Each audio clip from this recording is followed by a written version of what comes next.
శ్రీదేవి శ్రీవిద్యపీఠం వ్యవస్థాపకులు శ్రీ రాజశ్యామల సహిత దశ మహావిద్యస్వర్ణ దేవాలయ సంకల్పకర్త బ్రహ్మశ్రీ తేరాల సుబ్రహ్మణ్య శాస్త్రి గారు కారణ జన్ములుగా పుట్టిన వారిపై రాహుకేతువుల ప్రభావం ఎలా ఉంటుందో మన ఐడ్రీమ్ ప్రేక్షకులతో పంచుకోవడానికి మన ముందుకొచ్చారు బ్రహ్మశ్రీ తేరాల సుబ్రహ్మణ్య శాస్త్రి గారు. శ్రీమాత్రే నమః. మీ తేరాల సుబ్రహ్మణ్య శాస్త్రి శ్రీ రాజశ్యామల సహిత దశమహావిద్యా స్వర్ణ దేవాలయ నిర్మాణ మహాసంకల్పం సన్నిధానం సత్తుపల్లి ఖమ్మం జిల్లా. ఈరోజు సహస్ర చండీ యాగానికి సంబంధించి భక్తులందరూ కూడా విశేషమైనటువంటి ఒక స్పందన వచ్చింది. 108 రోజుల పాటు నిర్వహిస్తాం ఈ కార్యక్రమం. మీ పేరుతో సహస్ర చండీ యాగంలో ఒక రోజున కూర్చోవడానికి వీలు కల్పిస్తూ యాగానికి సంబంధించినటువంటి ఒక అన్ని ఏర్పాట్లను చేస్తున్నాము. ఈ కార్యక్రమానికి సహాయ సహకారములు అందిస్తున్న ప్రతి ఒక్కరికి కూడా ధన్యవాదాలు.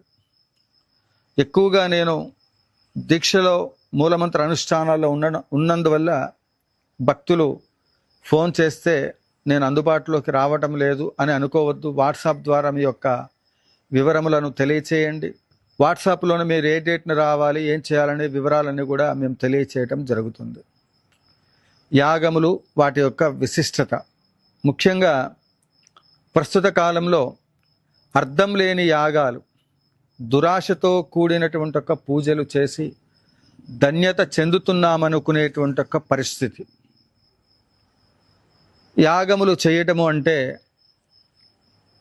ఇక మన దగ్గర ఉన్నటువంటి ఒక డబ్బు, మన దగ్గర ఉన్నటువంటి ఒక ద్రవ్యము అన్నీ కలగలిపి ఒక యాగం చేసి ఇంత పెద్ద యాగము నేను తప్ప ఇంకెవరూ చెయ్యలేరు అన్న తృప్తితో, భ్రాంతితో మనం యాగాలు అందరూ కాదు కొంతమంది నిర్వహించేటువంటి ఒక కార్యక్రమాలు చూస్తూ ఉంటే ఆశ్చర్యం వేస్తుంది.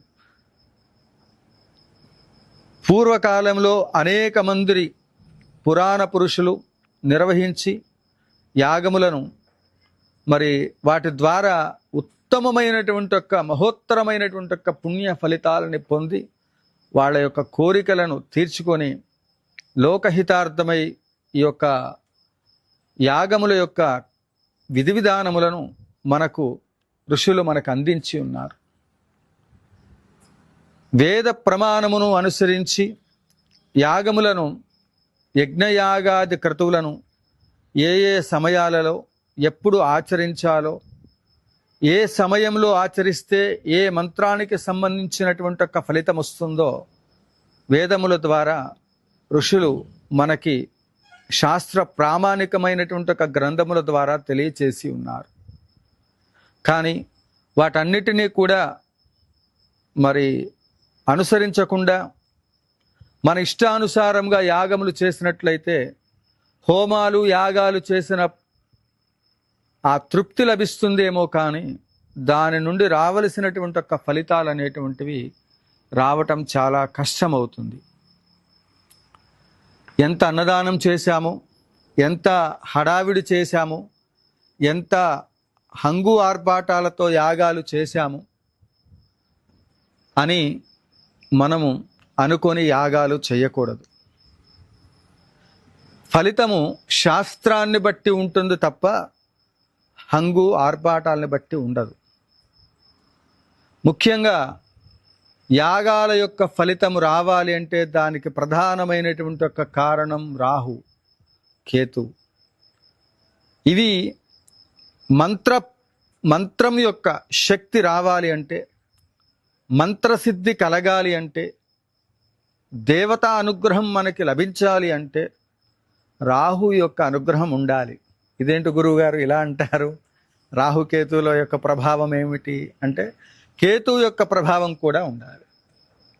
మంత్రానికి కారకుడు రాహు,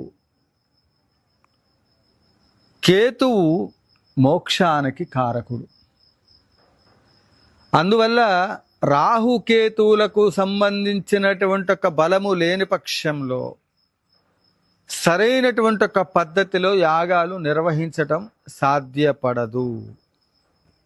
ఎట్టి పరిస్థితులలో సాధ్యపడదు. సంతానము లేదని పుత్రకామేష్టి యాగములు, ఇతరత్ర యాగాలు విశేషంగా చేస్తూ ఉంటారు. నెయ్యి మాత్రమే, అందులో ఆ కార్యక్రమానికి కావలసిన ద్రవ్యాలు అవన్నీ వేసినంత మాత్రం చేత ఎంత సశాస్త్రీయముగా చేసినప్పటికీ కూడా యాగములు నిర్వహించటానికి ఆ వ్యక్తి పేరుతో యాగము మనం 108 రోజులని సంకల్పం చెప్తున్నాం. ఎందుకు? 108 రోజులలో ఏదో ఒక నిమిషంలో మనకి శుక్రవారం రోజు 10 గంటల 30 నిమిషముల దగ్గర నుండి 12 గంటల వరకు రాహుకాలం ఉంటుంది. ఇలా ఏదో ఒక ఈ 108 రోజుల్లో శుక్రవారం రోజున ఆ రాహుకాల సమయంలో ఉదాహరణకి యాగం జరుగుతూ ఉంటే కొంతమందికి వాళ్ళ జన్మ నక్షత్రాన్ని అనుసరించి ఉదాహరణకి ఆర్థిక ఇబ్బందులు ఉన్నాయి. మీ యొక్క జన్మ నక్షత్రము ఉన్న రోజు మంగళవారం అయ్యుండి, మీరు మంగళవారం పుట్టుండి, మీరు మంగళవారం రోజు మీ జన్మ నక్షత్రం వచ్చి ఉన్న రోజున హోమం జరిగితే జన్మాభ్యాసాది దోషాలన్నీ కూడా పటాపంచలవుతాయి. ఈ యాగాలకు అంత శక్తి ఉంది. అందువల్ల జపమాల 108 ఉంటుంది పూసలు. అందువల్ల నేను ఏ యాగం చేసినప్పటికీ కూడా 108 రోజులు తక్కువ కాకుండా అష్టోత్తరంతో సమానంగా మనం యాగాలు నిర్వహించాం. ప్రతి యాగంలో కూడా వాళ్ళ భక్తులకు సంబంధించిన జన్మ నక్షత్రము వాళ్ళ కుటుంబంలోనూ ఎవరో ఒకళ్ళది వాళ్ళది ఖచ్చితంగా ఏదో రోజు కలుస్తుంది. అట్లనే రాహుకాలం కూడా అందులో మనకి అనుకూలంగా ఉండాలి. రాహుకేతుల యొక్క బలం ఉండాలి.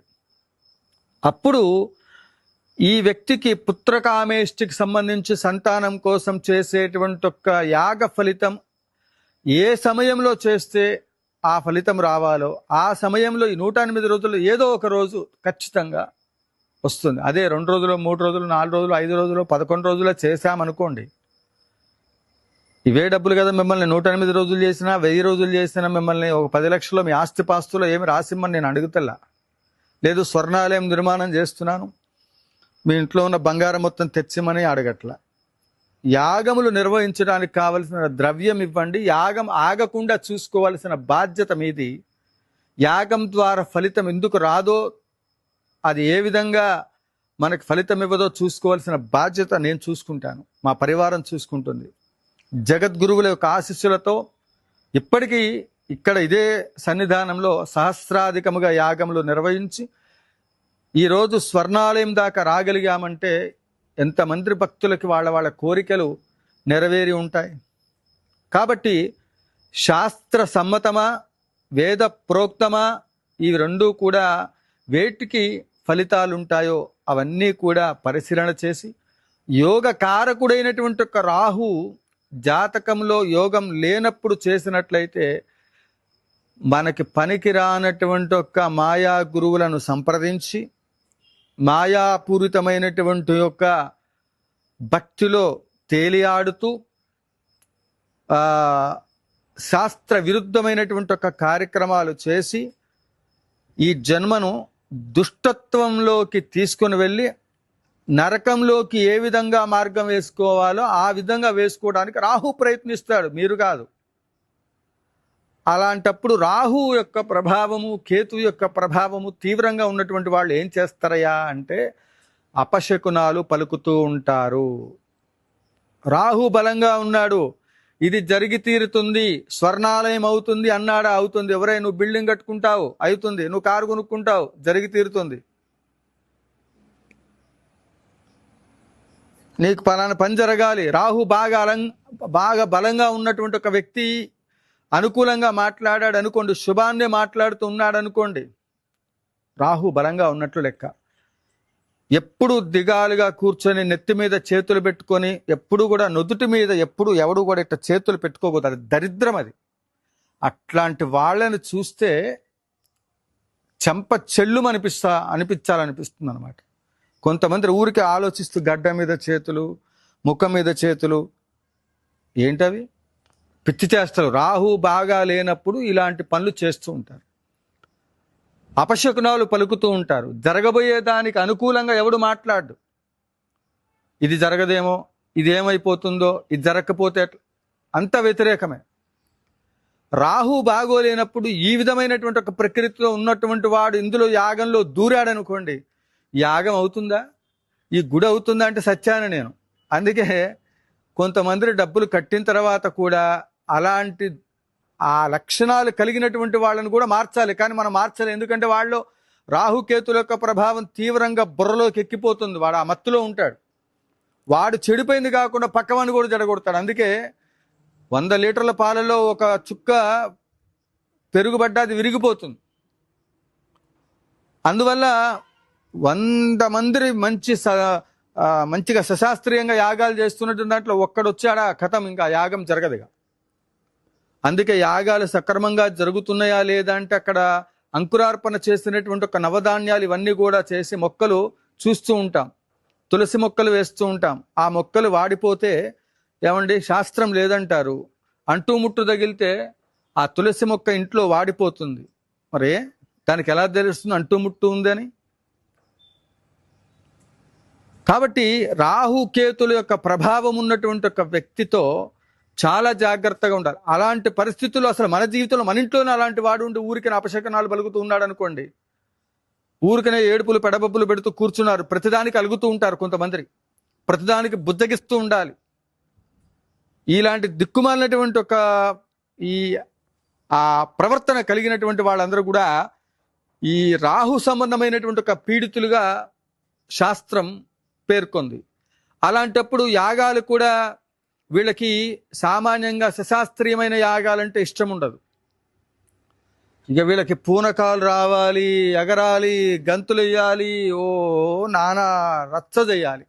అలాంటి యాగాలైతే వీళ్ళకి రాహు బాగోలేనప్పుడు ఇక శాస్త్రానికి ఏది విరుద్ధమో దాన్ని చేయటం అంటే ఇష్టం. ఒరే ఇది తప్పురా నాయన, అది కరెంట్లో ఏలు పెడితే షాక్ కొడుతుందిరా, వద్దురా బాబు అంటే వినకుండా వీడు వెళ్ళి అందులోనే ఏలు పెడతాడు. ఇది రాహుకు సంబంధించింది. కాబట్టి ఇక్కడ శాస్త్రములో ఎలాంటి కార్యభారాన్నైనప్పటికీ కూడా మనము ముందుకు తీసుకుని వెళ్ళాలి అంటే యజ్ఞపురుషుడి యొక్క అనుగ్రహం మనకి కావాలి. కాబట్టి సరైన పద్ధతిలో చేసేవే యాగాలు, కానీ శాస్త్ర సమ్మతం కాని యాగాలు కావు, అవి ఆగాలు. దాన్ని ఆగం చేయటం అంటారు తప్ప యాగం అనరు. అగ్నిముఖంగా భగవంతుడిని యజ్ఞగుండంలోకి ఆవాహన చేసి భగవంతుడే అక్కడ ఉన్నాడు అని ఆ హోమం దగ్గర కూర్చున్నటువంటి ఒక వ్యక్తి ఎట్టి పరిస్థితుల్లో మాట్లాడకూడదు. ఎందుకంటే మాట్లాడితే తుప్పర్లో అగ్నిగుండంలో పడితే ఆ దోషం వస్తుంది. అందువల్ల మాట్లాడకూడదు. పెద్దల దగ్గరికి వెళ్ళినప్పుడు పెదవులకు అడ్డు పెట్టుకొని ఆ తుప్పర్లు పడితే మనం మాస్క్ పెట్టుకున్నాం కదా, అలా కొంతమంది వస్తారు పూజ చేసేటప్పుడు మాట్లాడేటప్పుడు గోత్రనామార్చన చెప్తూ ఉంటే వాళ్ళు గోత్రాలు పేర్లు చెప్పొద్దయ్యా, మీ మనసులోనే చెప్పుకోమనేది. ఎందుకంటే పుణ్యం వస్తుంది. అయ్యగారి దగ్గరికి వెళ్ళి కాశపస గోత్ర భవస్యా అన్నాడు అనుకోండి, పుట్టుకున్న వాడి నోట్లో ఉన్న తుప్పర్లు అయ్యగారుల మీద పడతాయి. వీడు వెళ్ళి మళ్ళీ స్నానం చేయలేడు. ఆ తప్పు ఎవరికి వస్తుంది? ముందు మీరు చెయ్యి అడ్డు పెట్టుకోకుండా గోత్రాలు పేర్లు ఏది చెప్పినా, పూజారుల దగ్గరికి వెళ్ళినా, పెద్దల దగ్గరికి వెళ్ళినా, ఒక పవిత్రమైన దీక్షలో ఉన్నటువంటి ఒక వ్యక్తి దగ్గరికి వెళ్ళినా. అందుకే యాగాల దగ్గరికి ఎందుకు రావద్దంటామంటే కొంతమంది వంట చేసేటప్పుడు ఊరికే పెదాలని అటు ఇటు తడుపుకుంటూ ఉంటారు, మళ్ళీ చేయగడుక్కోరు. తీర్థాలు తీసుకుంటారు, ప్రసాదాలు తీసుకుంటారు. కొంతమంది ప్రసాదాలు కొన్ని క్షేత్రాల్లో అవకాశం లేదు, తీర్థం తీసుకుంటారు. కట్చిపికి అట్లా దుడుచుకుంటాడు. ఆ ఎంగిల్ రుమాల ఎందులో ఉంటుంది, వీడు తుడుచుకుంటాడు. ఇంకో గుడికి పూలు పండ్లు ఈ ఎంగిల్ చేత్తో పట్టుకొని పోతూ ఉంటారు. ఇంకొంతమంది రాహుగ్రహస్థ పీడితులు ముఖ్యంగా ఎందుకు గురువు గారు ఇవన్నీ కూడా మనం ఎందుకు చేయాలి అంటే, కొంతమంది ఉంగరాలు ధరిస్తూ ఉంటారు, బంగారపు ఉంగరాలు దేవుళ్ళవి. ఇవి తిని సాంబారు ఇడ్లీ మొత్తం ఆ స్వామిని నాకుతూ ఉంటారన్నమాట ఆ బంగారపు ఉంగరాలు. ఈ మధ్యకాలంలో చూస్తూ ఉన్నా కొంతమంది మతాలకు సంబంధించినటువంటి వాళ్ళు పూలు పండ్లు కొనద్దు ఆ మతాల వాళ్ళ దగ్గర అంటున్నారు. నేనంటున్నా, ఆ మతాల వాళ్ళే, ఇతర మతాల్లో ఉన్నటువంటి వాళ్ళే సంగీత విద్వాంసులుగా ఎన్నో క్షేత్రాల్లో వాళ్ళ జీవితాలని చరితార్థం చేసుకుంటూ ఇప్పటికీ సేవ చేస్తున్నారు. ఆ ఇతర మతాల్లో ఉన్నటువంటి వాళ్ళే హిందూ దేవతలకు సంబంధించి దేవీ దేవతల విగ్రహాలని అత్యంత సుందర వైభవోపేతముగా నిర్మాణం చేసి ఆలయ నిర్మాణంలో శిల్పులుగా ఉన్నటువంటి వాళ్ళు, శిల్ప బ్రహ్మలుగా ఉన్నటువంటి వాళ్ళు ఉన్నారు. కులమతాలతో చిచ్చులు పెట్టమని చెప్పి సనాతన ధర్మం ఎప్పుడు చెప్పల. శంకర భగవత్పాదులు వారు దాన్ని ప్రతిపాదన చేయలే, రామానుజులు వారు చేయల. ఈ మధ్యకాలంలో ఇది కొనద్దు అది కొనద్దు అని చెప్పి కొంతమంది హితబోధ చేస్తూ ఉన్నారు. మన లిమిట్స్లో మనం ఉంటే బాగుంటుంది. మనం మాట్లాడాల్సింది ఏంటంటే, అయ్యా మీరు ఉంగరాలు నాకద్దు, చేతికి దేవుడి ఫోటోలు పెట్టుకొని ఇది దోషం. దేవుడి ఫోటోలు రైస్ బ్యాగుల పైన, పసుపు ప్యాకెట్ల పైన, ఇతరత్ర ప్యాకెట్ల పైన ఉంటున్నాయి.